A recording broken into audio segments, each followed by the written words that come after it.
Hey everybody, welcome to the garden. I hope you're having a great day. Shout out to the lemon and lime lovers and everybody in between. It's time for the market overview. And if you're interested in any of the services I provide, please check out the links in the description below for both the Patreon and Discord. Okay, guys, so thank you for watching this recording. If you couldn't make the live, I'm going to unmute if you are in the live now. Okay, guys. Thank you guys for being here for the live. I am recording now. So, starting with the dollar, we did open up futures. However, it's going to be a very, very slow day, and most of this week is going to be very low volatility. It's usually what happens after a major holiday. But currently, the dollar's looking good to follow the path I have here. We should see continued moves sideways, start oscillating around this red line here, 104.646, really finding a base here at this blue zone, and then eventually making its way up towards these small fair value gaps up here and potentially spiking through them, getting back towards this higher blue zone between 108.09 to 106.56. Now I still have a bearish bias on the dollar, okay, in the short term. So I'm seeing over the coming weeks to maybe a month or so, the dollar making its way up and then pulling back, coming lower, at least back towards this ascending trend line, and potentially eventually breaking that bearish and going towards this low blue zone between 100 to 97.32. And once we get towards these levels down here, that's where I will look for a significant consolidation that should eventually lead to further upside over the mid to long term. All right, next is the Dow. Dow is coming back towards this fair value gap towards the upside. So we'll see how we open up tomorrow. Are we going to spike up into this fair value gap, or are we going to gap lower? In the end, whether we come up towards this fair value gap or just break down lower, we should eventually see the US 30, the Dow, make it back towards this descending trend line, and eventually these fair value gaps down here. And then we'll be looking for potential higher low from this low down here and a larger inverse head and shoulder structure potentially forming here. Next is the S&P. So look for further downside, just like with the Dow. Take out the liquidity under this low pivot, and then we'll look for a higher low, whether it's right here or all the way down towards 3,600 to 3,595. If we can make that higher low, just like on the Dow, look for a continued move upside to eventually start targeting this high pivot we made, and then this one we made back here in August of 2022.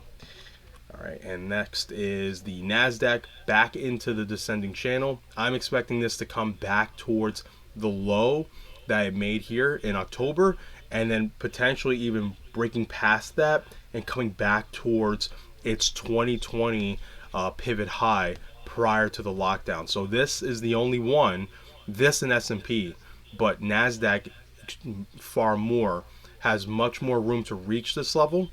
The Dow has breached under the high pivot it made prior to the 2020 lockdowns.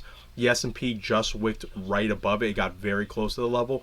The NASDAQ, as you can see, has a lot of room before it reaches that level. So I do think the NASDAQ, as the Dow and S&P have bullish pullbacks, the NASDAQ will probably pull back into this level and potentially even overshoot it depending on how strong those pullbacks end up being.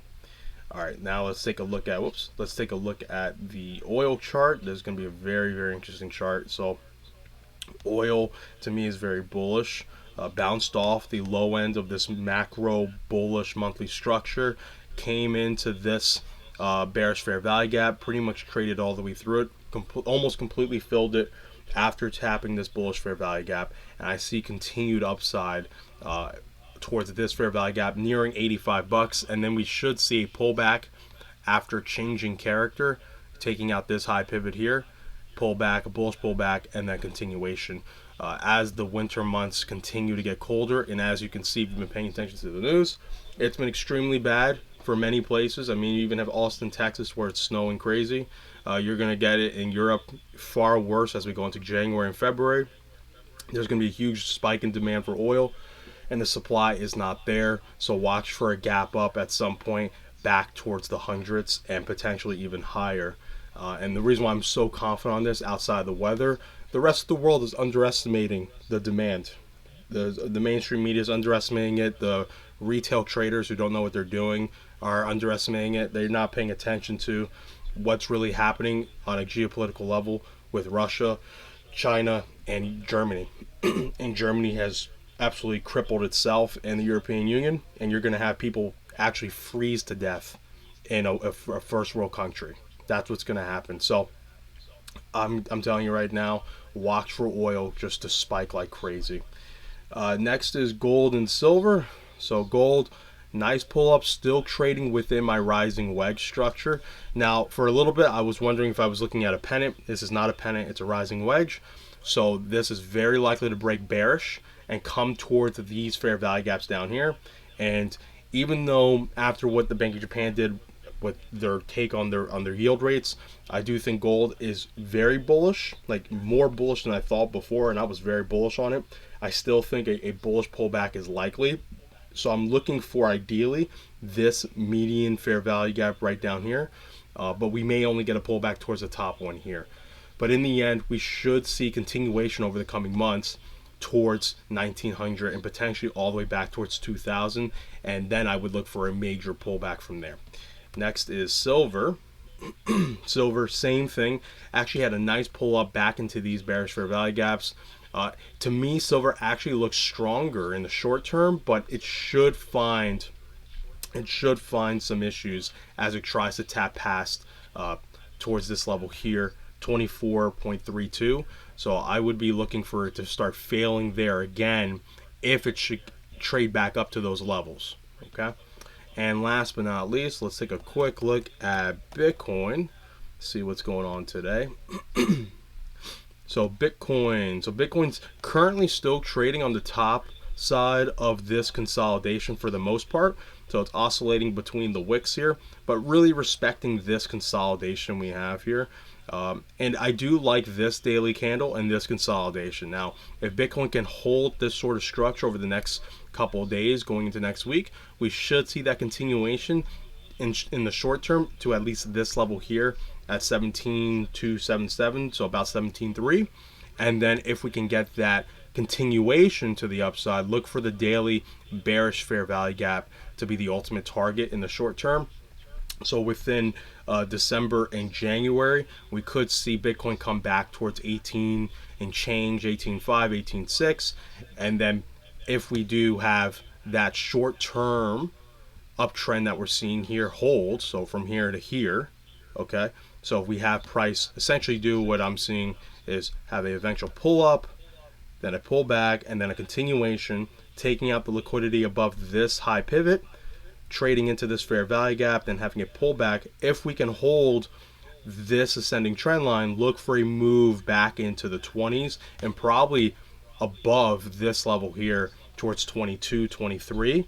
And then I would look for a major pullback after that. And then we'll have to see what kind of structure we're building on the larger time, like on the macro, so on the weekly.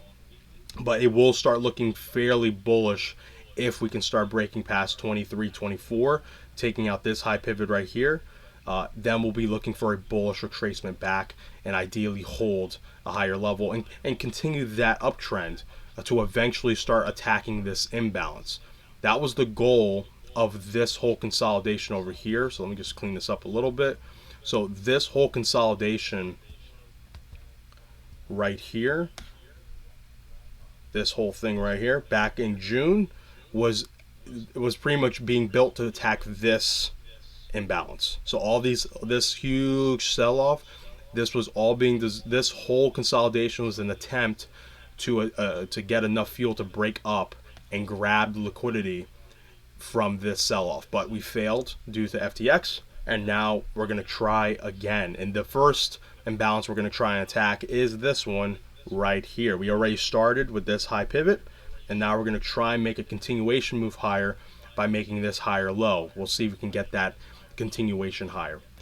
All right, that is it for the crypto and general market overview. Now, before I end this video and open up to Q&A, I want to talk about the small account challenge. Now, We're just under the second goal, which is from 200 to 400. So we're like trading around like 380.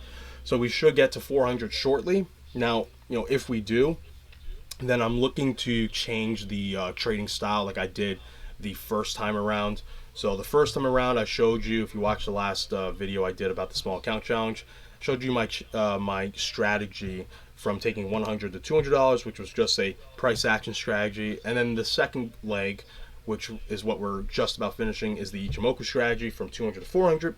Now, from 400 to 1,000, I'm looking to apply very effective moving average strategy because many people use moving averages. So I want to show a way that I know how to make moving averages fairly profitable. Now, it's going to be quite difficult to actually adopt if you're not used to losing. Now, what I mean by that is this sort of strategy tends to have a very low win rate. We're talking anywhere from 28 to 34% on average. However, you only need to win one trade out of 10.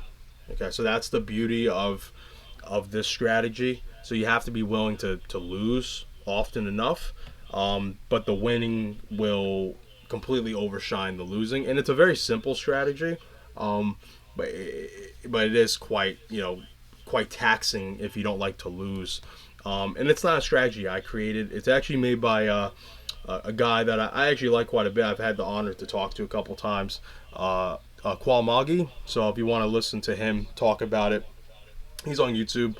He's a guy that he turned a very small amount of money into over $100 million using the strategy. It was like, I want to say anywhere from $5,000, maybe 10 grand.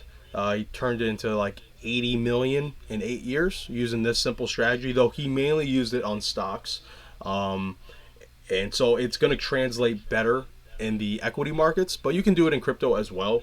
But it's essentially just a simple breakout strategy. The whole idea is you pretty much want to look for a trending move. So in this case, this is what you would have looked for. So a breakout from Bitcoin, whether it's here or here, and then you would look for price action to come back into the 10, 20, or 50 simple moving average and create a pretty much a structure. So whether it's going to be a descending structure like this, whether it's going to be a range structure that goes horizontal, kind of like what you're seeing here, or you're looking for a rising pennant, something like, I don't really have an example here, but rising pennants where you're just making smaller, higher lows over and over while squeezing into a triangle. So something like, it'll look like this. This would be a rising pennant structure like that. Okay, while you're grinding on top of the 10, 20, or 50 simple moving averages, and then you just wait for the breakout. So once the candle breaks out, you take your buy or sell, whether it's a short or long, and you put your stop loss under the candle that broke out. That's it. And what tends to happen is you're going to have a bunch of losers because your risk is super low, but you're winning. I mean, you're making 10, 20, 30 times your risk. And that's where the strategy can really just absolutely be incredible. So here's an example. You had the breakout here, and then you have price coming into this level. Okay, so you had the price coming into the 10 and 20, in this case just the 10. And what you do is you're looking for the pivot high to the next pivot high, pull your trend line out if you can't see it with your eyes. Okay, and then you put a buy stop just above this high wick here. So you don't wait for the candle to close. In his strategy, you just buy it. So if price starts coming through here, you should have a buy stop, or you're just watching the chart and you market buy right in here. And then you put your stop loss right under that candle. So I'll show you the risk reward of what you're looking at here. So essentially it would be right here, and your stop would be right here. So you're risking about 0.48. And what you do is, for him, he mainly trades on the daily. So he usually would sell around 3 to 5 days after he bought, as long as he's in profit. If you're going to use smaller time frames, you're going to want to change that up, obviously. So for this, it would be anywhere from 4 to 6 hours, right? So you look to see where you're at 4 to 6 hours from now and look to sell. So 1, 2, 3, 4, 5, 6. So you could look to have sold on the pop here or somewhere around here. It doesn't really matter. If you don't want to do that, you could have set levels like resistance, support if you're long or short, or liquidity zones like fair value gaps, whatever you're comfortable with. Point is, you're going to take about 25% off somewhere on this impulse or this small pullback, and then you move your stop loss to break even after that, and all you do is trail the 10 moving average. Okay, so you take 25% off, all the risk disappears, and then you close out once the 10 moving average gets taken out right here. And the trade, let's actually just go back real quick just so you can see what the original risk reward was. So you can see how ridiculous the risk reward is. So originally you're looking at a 6.8. Once you take out 25%, and then keeping your stop loss the same, and then actually closing out the rest of your position, you're looking at almost a 7.5 to 1. And that's the beauty of this style.